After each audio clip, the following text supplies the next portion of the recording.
High, কলেজে নতুন নাকি? আমি সাথী। তোকে ইগনোর করে চলে গেল। যাই বলিস, ছেলেটা কিন্তু বেশ হ্যান্ডসাম। ও যতই বড় লোকের ছেলে হোক, আমি ওকে আমার গোলাম বানিয়ে ছাড়বো।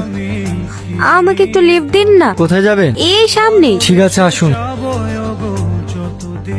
আপনাকে তো আগে কখনো এখানে দেখিনি। আপনার বাড়ি কোথায়? আমি দেশের বাইরে পড়াশোনা করতাম, এই কিছুদিন হলো এসেছি। হে, এখানেই থেকে যাওয়ার প্ল্যান করছেন বুঝি? আপনি কি করে জানলেন? এই যে কলেজে অ্যাডমিশন নিলেন। বাহ, আপনি তো অনেক ট্যালেন্টেড দেখছি, সবকিছু তাড়াতাড়ি বুঝে ফেলছেন। আমি এমনই, কাছের মানুষগুলোকে খুব তাড়াতাড়ি বুঝে ফেলি। মানে? কিছু না। আপনার ফোন নাম্বারটা পাওয়া যাবে? নাম্বার কি করবেন? আপনি তো এই কলেজে নতুন এসেছেন, আর কিছুদিন বাদে এক্সাম। আপনাকে স্যারের লেখানো আগের নোটস গুলো পাঠিয়ে দিতাম। ও ঠিক আছে, নাম্বারটা নোট করেন। 933961। এখানে দাঁড়ান। হ্যাঁ, ধন্যবাদ। আর হ্যাঁ, আপনার নামটা তো জানা হলো না। আমার নাম রিয়াজ। হ্যালো, কি করছেন? কে তুমি? আমাকে আপনি চিনবেন না। ঠিক আছে, রাখছি। আরে ওয়েট ওয়েট ওয়েট, আমি সাথী। কোন সাথী? আজকে আপনার সঙ্গে লিফট নিলাম না, মনে পড়ছে? ও, হঠাৎ কল দিলেন যে? একা একা লাগছিল তো, তাই ভাবলাম আপনাকেও একটু ডিস্টার্ব করি। কল দিয়েছেন ঠিক আছে, কিন্তু আমি ডিস্টার্ব হইনি। কেন?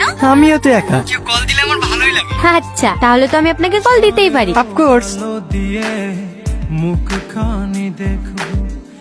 সরি সরি, আসতে একটু লেট হয়ে গেল। ও কোনো ব্যাপার না, এখনো ক্লাস শুরু হতে অনেক টাইম আছে। ততক্ষণ তোমাদের কলেজটা আমাকে ঘুরিয়ে দেখাও। তাহলে বেশি দেরি না করে যাওয়া যাক। হ্যালো, কি করছো তুমি? বসে আছি। আচ্ছা, তোমাকে একটা কথা বলবো? আমি যদি বলি তোমাকে ভালোবাসি, তুমি কি আমাকে ভালোবাসবে? যদি বলি না, বেশি কিছু করবো না। আর যদি বলি হ্যাঁ, তাহলে আমার তরফ থেকেও হ্যাঁ। I love you. I love you too. তুমি কিছু মনে না করলে একটা কথা বলতে পারি? হ্যাঁ বলো। তুমি আমাকে বিয়ে করবে?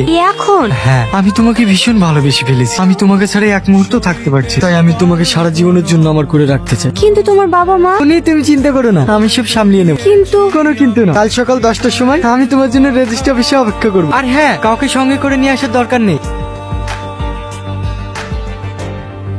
রোহন, তুমি এখানে? হ্যাঁ, আমি বিয়ে করতে এসছো। এর সাথে তোমাকে অনেক মায়াবী লাগছে, কিন্তু এই মায়াবী মুখের ভেতরেই লুকিয়ে আছে এক ধোঁকাবাজ চেহারা। তুমি এখানে কি করছো? তোমাকে তোমার আসল রূপটা দেখাতে এসেছি। তোমার মতন মেয়েরা নিজের স্বার্থের জন্য ছেলেদের জীবন নষ্ট করে। আমি কারো জীবন নষ্ট করিনি। এই এখন অনেক মেয়েরা 3-4টি করে বয়ফ্রেন্ড রাখে। খুব সহজেই বলে দিলে, তাই না? একটা ছেলে তার সমস্ত কিছু দিয়ে ভালোবাসে, আর তুমি ছি। বর্তমান সময় ভালোবাসাকে একটা ট্রেন্ড বানিয়েছো তুমি। তুমি জানো, তোমার এই মিথ্যা ভালোবাসার জন্য আজ আমার এই বন্ধুটা সারা জীবনের মতো আমাদেরকে ছেড়ে চলে যেতে চেয়েছি। তাকে কি বলছি তুই? জীবনে মূল্যে এরা কি বুঝবে? যেখানে নিজের স্বার্থ দেখবে সেইখানেই ঝুলি পড়বে। সরে, আর মুখ দেখতেও আমার ঘৃণা লাগে। রিয়া, তুমি আমাকে বিয়ে করবে না? আমি তোকে বিয়ে করব? শুনে রাখ, সত্যিকারের ভালোবাসাকে যে কষ্ট দেয় সে সারা জীবন কষ্ট পায়।